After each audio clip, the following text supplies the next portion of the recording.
Okay, I'm going to tell you some about my childhood, growing up, and that sort of thing. Um, I am 62. I'll soon be 63, April 3rd. And so I've had a pretty long life of doing stuff and uh, nothing really exciting, but that's how I like it. But I was born in Melbourne, Florida in 1959 to Ruby and Francis Glassbrook. And as I've told several times, my dad helped build the first launch pad for the first space shuttle at NASA. And my mom back then was a housewife. And so I don't remember a lot about that because we were in Florida from when I was born until I was 6. And I have a sister, Mary, and I had a brother, Jimmy, but he passed away about a year and a half ago. And my sister Mary lives in Idaho, and I really don't know what the reason was for my parents to decide to move back to North Carolina, but they both originated in Valdez, North Carolina. And so when I was 6, we moved back. But my dad, who could do anything, built our home before we moved back. And when I say he built our home, he built our home with his 2 hands. And like I say, he could just do anything. And we lived near my grandma, my mom's mom. And all you had to do was run up the hill and run in between 2 barns and on up past the outhouse, literally, and then you were at my grandma's. And I used to run up there all the time, and I'd help her with little projects she was doing. And I remember her always making biscuits, but she wouldn't let the biscuits get totally done. They were kind of doughy on the inside. And I thought that was the best thing ever, was those doughy biscuits. I really enjoyed them. And she got, real sick over time and lost her leg. And so she passed away the same year and the same day that Elvis Presley died. But I went to school, which I absolutely, positively hated. And my sister would get off, when we rode the bus, it would stop at the primary school where I was supposed to get off. And then it would pull on up and around, and there's the high school and the elementary, and that's where my sister got off. But I hated school so bad, and I was such a mama's girl, that I would not get off the bus. I would just cry and want to stay with my sister, because if I couldn't have my mom, my sister was the next best thing.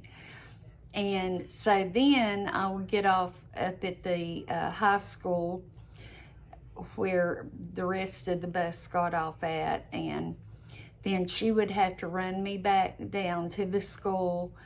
And I remember one time she fell and hurt her knee, and then that made me feel worse because I'd made her hurt her knee.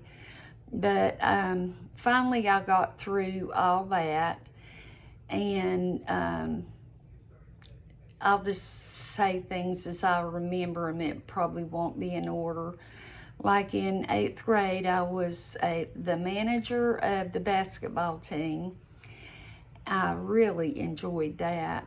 And I played first string hind catcher for our softball team. I really enjoyed that. I had a crush on a guy in school, and so his name, I know some people from school watched this, but it probably was no secret back then. I wasn't very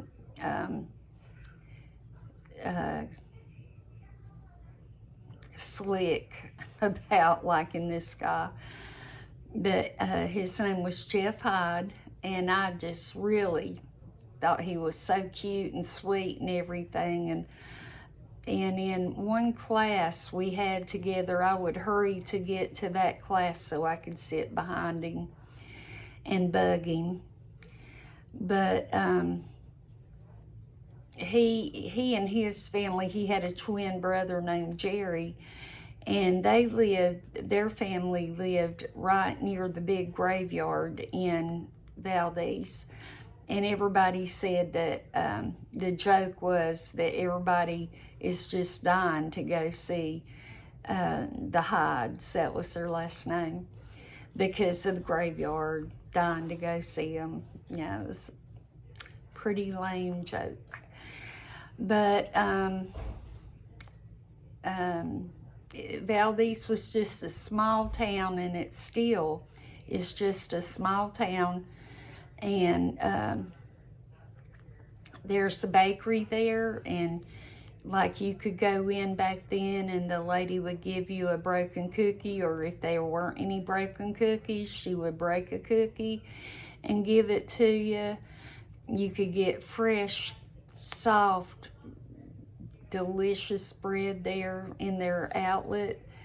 There was a Family Dollar, a bank or two, little personal owned businesses, like a place that sold refrigerators and stoves and stuff like that. And it was just a great place to raise a family.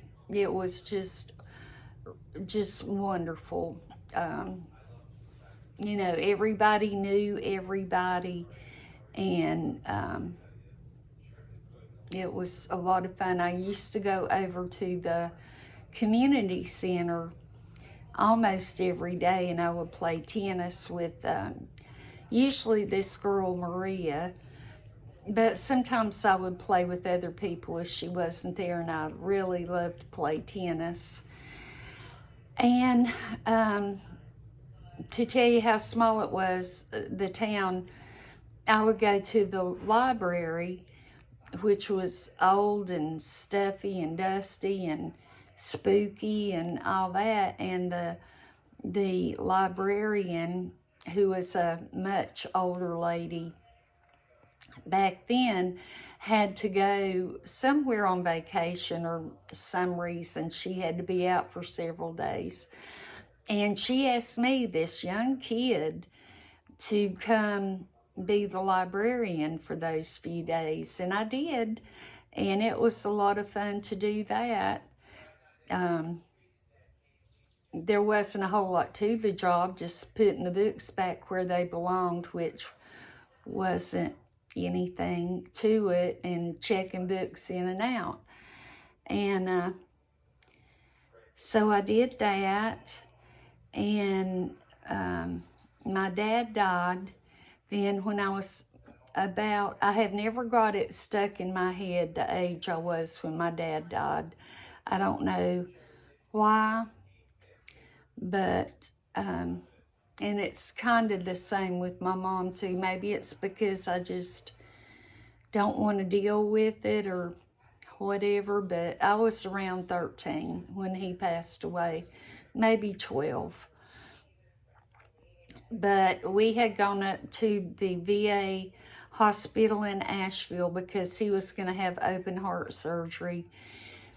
And he made it through the surgery, but then when they put his heart back in and wanted it to beat on its own without having a machine let it beat, then it wouldn't, and he passed away. So we just went on and, tried to live a life without Dad, and my mom did the very best that she could do. She really wasn't trained at doing much. She had worked at a restaurant called the Burger Bar for my aunt, my father's sister, several years before that, but I believe that had closed down. But anyway, she got a job working for the one of the surgeons in our town. I went to school with the daughter, and so through us going to school together and then the parents knowing each other from school functions, they asked Mom to be their housekeeper. So Mom did that for years and years, and she also did housekeeping for like the owner of the bakery, for lawyers and other doctors, and just a whole lot of different people. The man who owned the big, huge furniture store, and so she was very honest and very hardworking, and so she never had trouble keeping a job. But then she started getting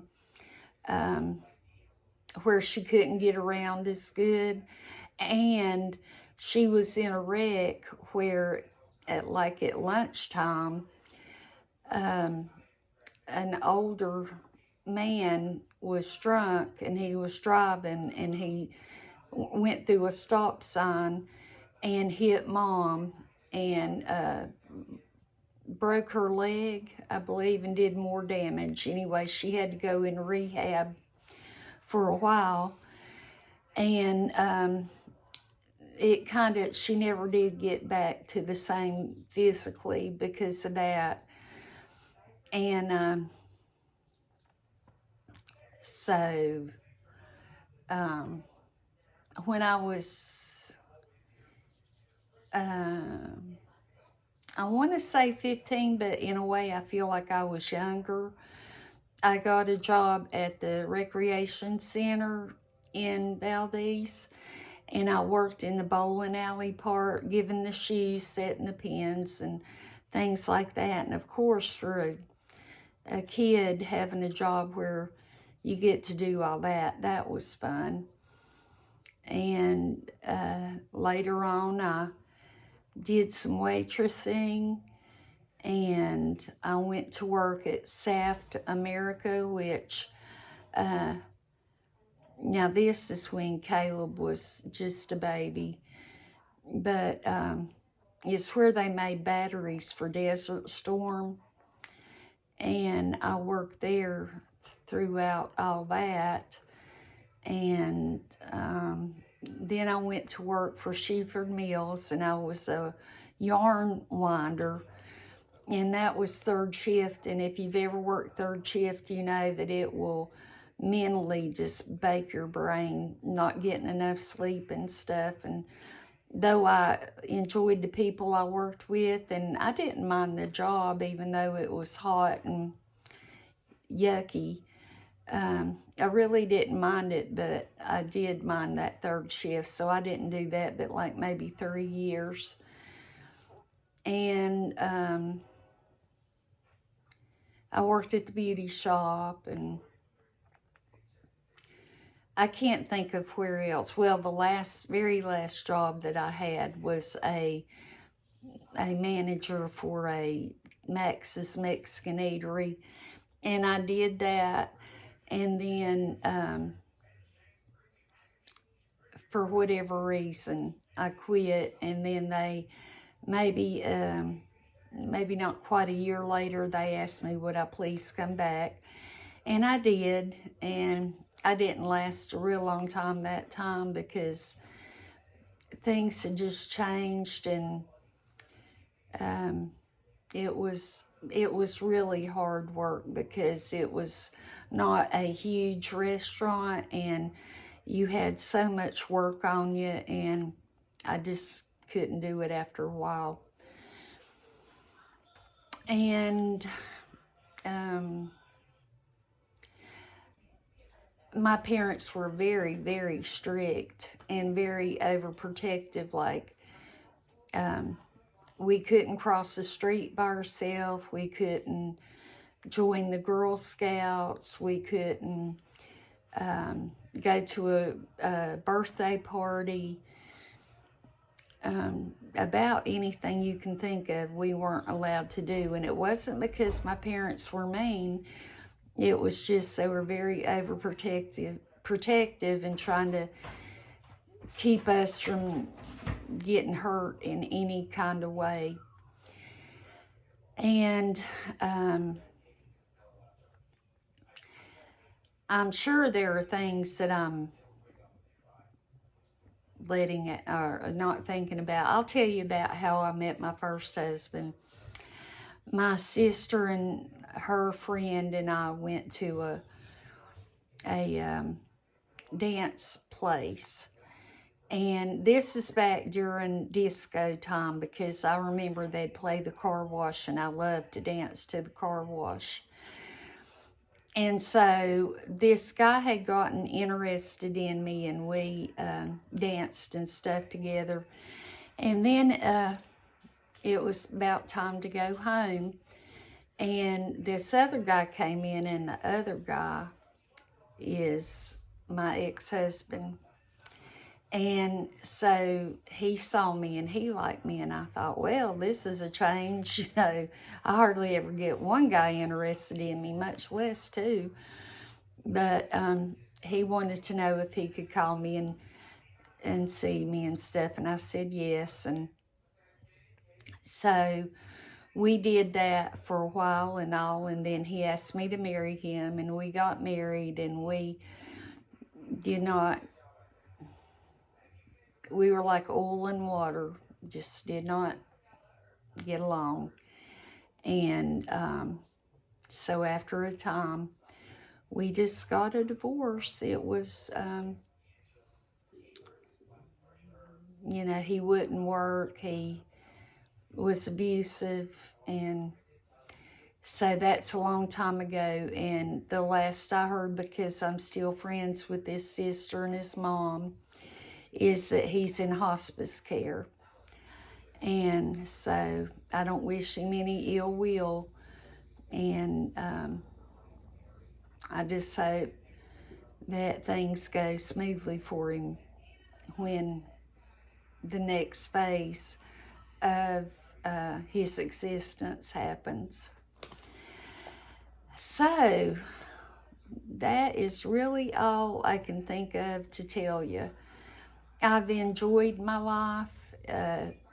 Like I say, I've had a boring life, but boring is what I like, because I'm just not a partier or you know, stuff like that. If I want to have fun and laugh and cut up, I just like to do it with my family. And I'm not a drinker or a drug user or that sort of thing. So I'm a Christian, and I like to do what I know makes God happy for me to do in my life. And so I guess that is it. And thank you so much for watching. I hope I didn't bore you too much. And take care, and I hope to see you soon. Bye-bye.